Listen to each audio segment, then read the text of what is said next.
Ahora, bueno, el discurso fue, como muchos dicen, en caliente, ¿no? En caliente, esa respuesta que dio Cerrón a la reacción repentina del presidente Castillo y luego de un día, ¿no? Con cabeza más fría, con un poco de cálculo político, se podría decir de esa forma, ¿no? El Perú Libre, a través de un pronunciamiento comunicado a través de su red oficial, dijeron, ¿no? Que van a apoyar de todas maneras a este nuevo gabinete, que no serán obstruccionistas, ¿no? O sea, han cambiado de discurso de un día al otro, o sea, y eso refleja una falta de consecuencia, una falta de unidad también, ¿no? Porque yo entiendo que por ahí algunos en el calor, incluyendo algunos congresistas ayacuchanos, no se lanzaron con todo en Twitter, a través de sus páginas personales, ¿no? Oficiales de Facebook, en decir que ese gabinete no lo representa, de que es un gabinete muy a la derecha, ¿no? Centro derecha, que está asumiendo un papel igual al de Humala. Entonces, todo eso lo han pensado mejor. Y se ha corregido en realidad la bancada de Perú Libre a través de su vocero oficial, ¿no? Más no los congresistas de algunas regiones del país.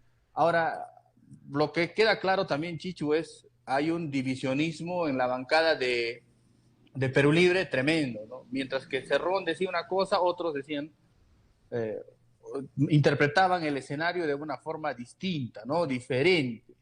Eso también nos debe quedar un poco claro, ¿no?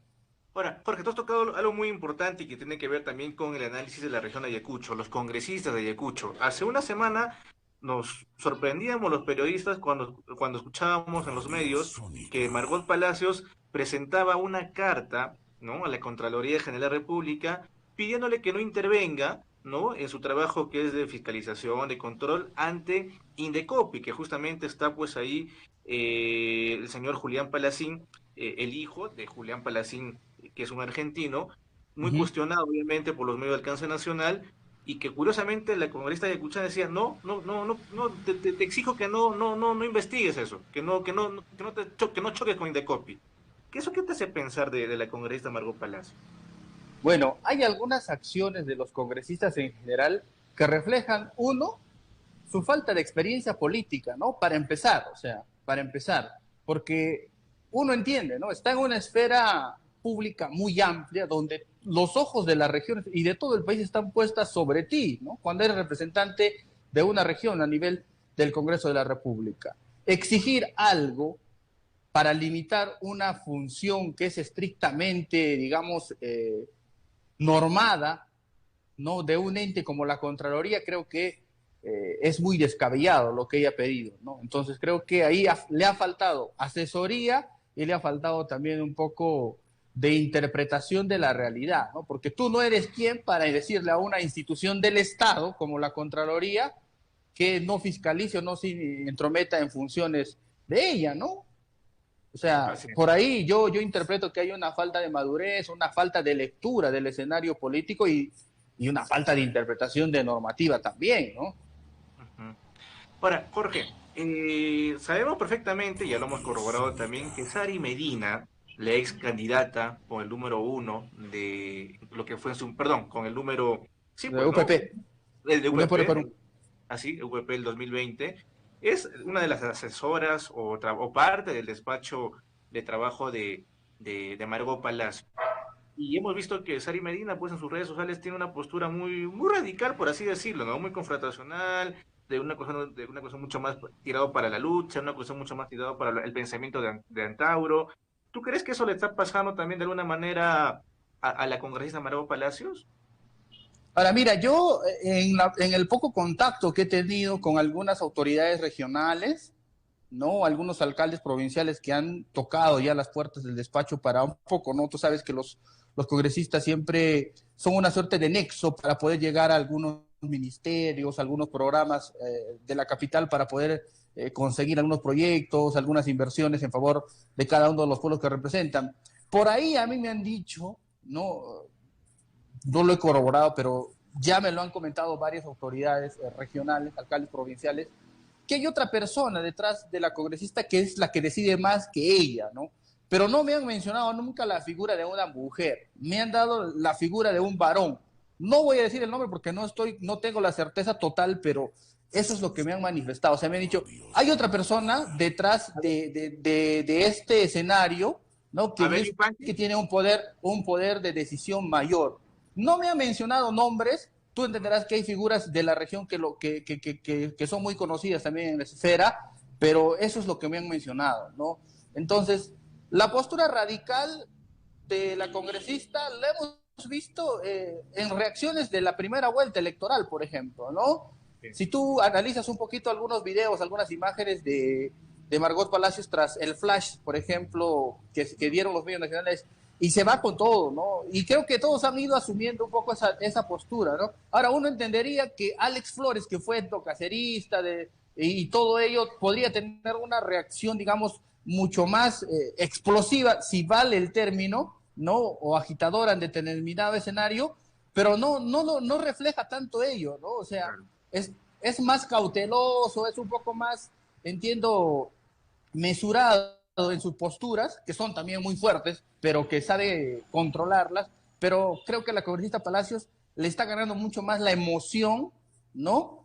Que, digamos, que la razón, ¿no? Para generar un poco de postura en este escenario tan complicado que le está tocando vivir al gobierno y que también en ese escenario difícil se encuentra el Congreso de la República, ¿no? Porque ellos tendrían que cumplir también un papel importante, no de defender, digamos, a Pedro Castillo, sino también de tratar de generar un escenario de calma, ¿no? Para contrarrestar, digamos, un poco así los ataques del centro y de la derecha que existe, ¿no? En este Congreso, ¿no? así Pero es, más así es. allá de eso no hay, ¿no? O sea,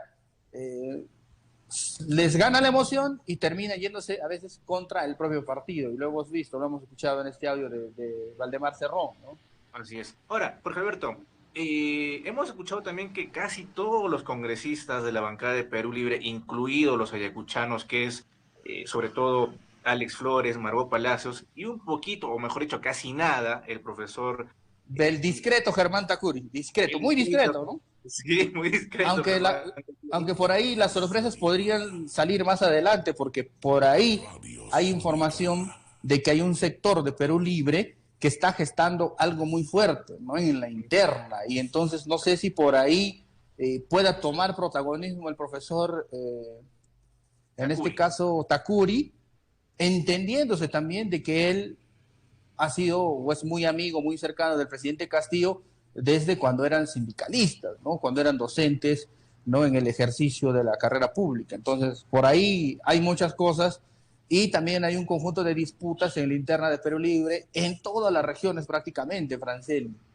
Sí, hay una cuestión de poder, ¿no? Una disputa de poder. Sí, Ahora, sí. Jorge Alberto, te decía, todos los congresistas, la mayoría de Perú Libre, están pues haciendo una campaña muy fuerte a nivel nacional respecto a la nueva constitución, ¿no? Uh Plantea -huh. la reforma para la constituyente. ¿Tú crees que en este caso, Alex Flores, que está desde el Parlamento, y como dice Bermejo, desde el Parlamento no oficial, que son las calles, las firmas, lleguen realmente a concretar el número de firmas que les está pidiendo como requisito para poder plantear este referéndum? ¿Tú crees que llegarán a la cantidad de firmas que están exigiendo para que puedan plantear esta reforma o no? ¿Tú cómo ves a la Mira, población? lo que yo he venido un poco desde, no es la primera vez que se propone, ¿no? Ese tipo de escenario, ¿no? Lo han propuesto anteriormente varios en el Parlamento y lo han propuesto también varias organizaciones políticas. A nivel de regiones del sur hay un sentimiento de rebeldía, de resentimiento, si vale el término decirlo, ¿no? Porque muchas cosas cambian, ¿no? Y es por eso que se ha generado toda esta corriente, esta ola de respaldo que ha tenido Pedro Castillo durante el proceso electoral. Una de las propuestas banderas ha sido esa, ¿no? Ahora, que hoy el escenario político nacional refleje, ¿no? Algunas condiciones a partir de la retórica de los medios de comunicación, a partir de lo que se viene construyendo en redes sociales, de las corrientes de opinión pública que se construyen y tratan de generar, digamos, un escenario o posiciones opuestas al gobierno. Eso puede ser un factor determinante porque la gente se deja influenciar mucho, ¿no? Por ese tipo de escenarios. Pero detrás de ello está, recuerda que hay un alto porcentaje de respaldo que le podría favorecer. Ahora, va a depender mucho de la estrategia que utilicen para recolectar esas firmas. O sea, no se trata de poner una mesita en la esquina de la Plaza Mayor, digamos, de Huamanga, poner a dos personas y dicen, no, firma por la nueva constitución. No todos van a estar de acuerdo. Hay que informar. Primero hay que informar.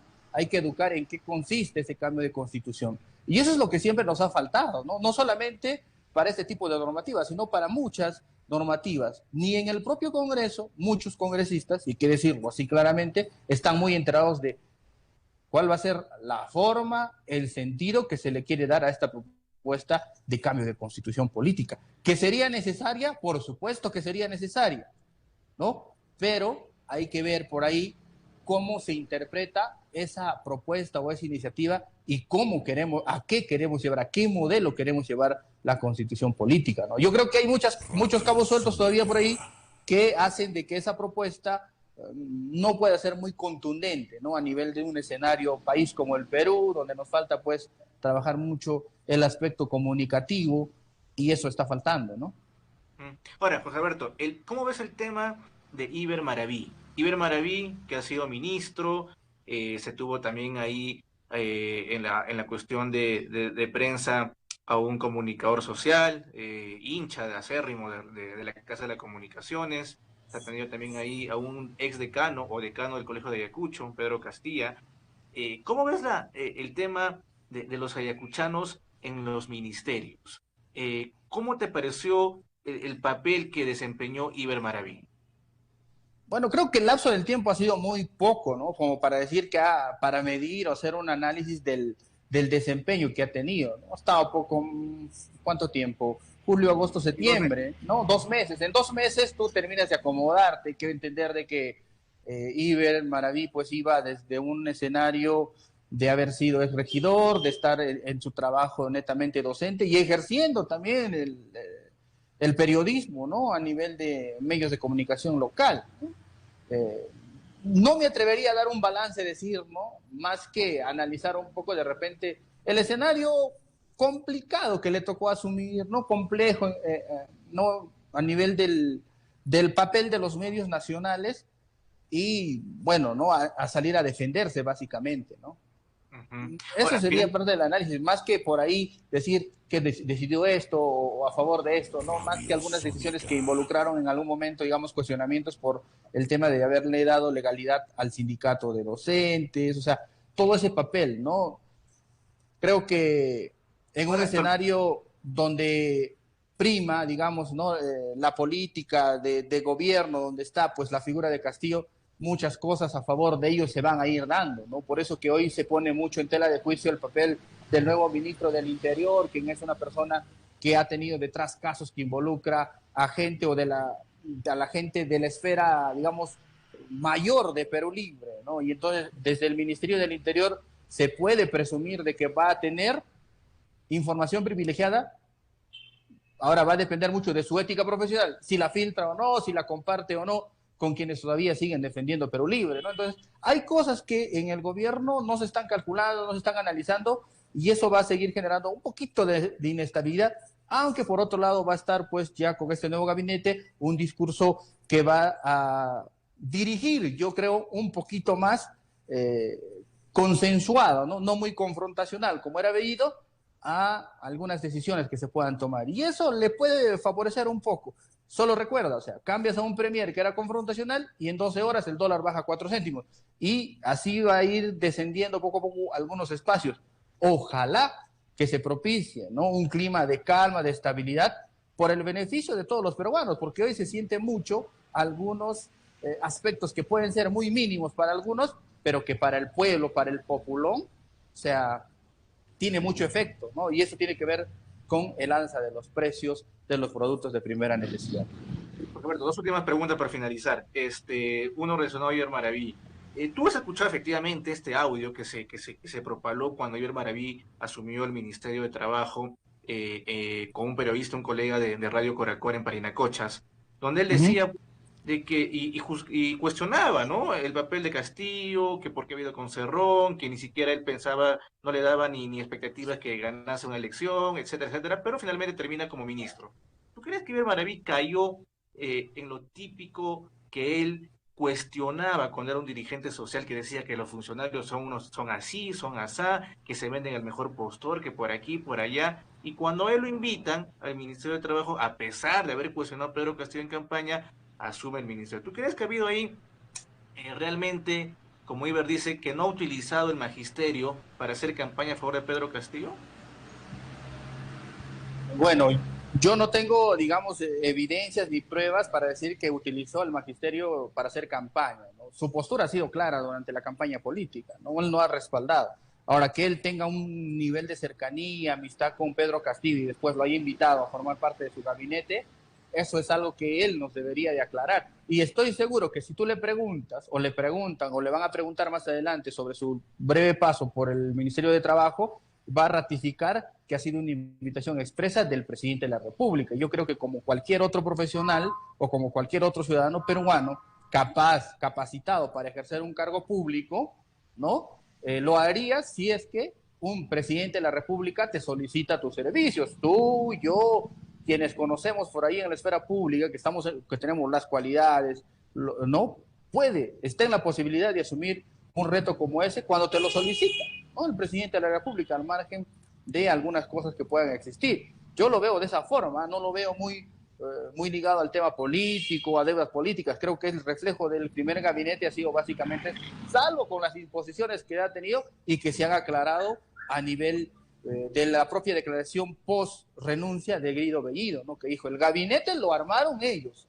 No tenían la cabeza porque se cuestionó mucho el papel de quien era voceado, ¿no? Desde un inicio, ¿no? Por Perú Libre, y yo asumí una responsabilidad que me dieron porque me motivaron y me dijeron, yo estoy para servir a mi país, lo dijo claramente, ¿no? Porque daba ese discurso un poco justificando la confrontación que tuvo con algunos ministros que eran parte de su propio gabinete. Entonces, eso te termina por decir que por ahí no hay una cohesión de discurso, no hay una cohesión de ideas, que es lo importante para construir una política distinta, una política a nivel de nuestro país, donde hay mucha falla estructural, donde hay mucha debilidad de la institución pública, ¿no? Nos hace falta construir una mayor contundencia, digamos, en cuanto a formación de cuadros, de equipos técnicos, ¿no? Que no ha tenido, lógicamente, muy contundentemente Perú Libre desde la campaña política. Entonces creo que es un poco el reflejo de todo eso, ¿no?